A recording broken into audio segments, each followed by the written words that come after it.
কার্যকারিতা বা তার যে কারণে ইউনাইটেড নেশনকে প্রতিষ্ঠিত করা হয়েছে এটাকে মোটামুটি অকার্যকর হয়ে করে গেল আর কি।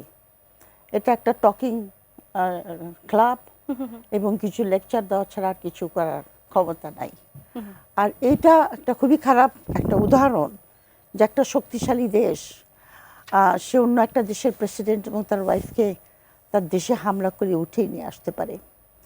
তাহলে তো ছোট ছোট দেশগুলি তাদের জন্য এটা একটা ভয়াবহ সংকট, মানে সংকেত যে তার পার্শ্ববর্তী কোনো দেশ যারা অত শক্তিশালী, যেমন চীনের পাশে অনেক ছোট ছোট রাষ্ট্র আছে, ইন্ডিয়ার পাশে ছোট ছোট রাষ্ট্র আছে, তারা মনে করবে যে ইন্টারন্যাশনাল ল, অবশ্য ইন্টারন্যাশনাল ল তারা সবসময় যে মানে তাই না, কিন্তু বেসিক কতগুলি নর্মস তো মানে মনে করবে যে এখন আর এগুলি মানার কোনো দরকার নাই।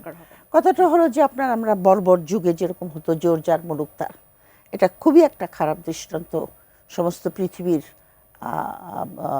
দেশগুলির জন্য এবং খুবই একটা খারাপ উদাহরণ আপনার যে ইউনাইটেড নেশনের ইউজফুলনেসটা একেবারে রিডান্ডেন্ট হয়ে যাচ্ছে।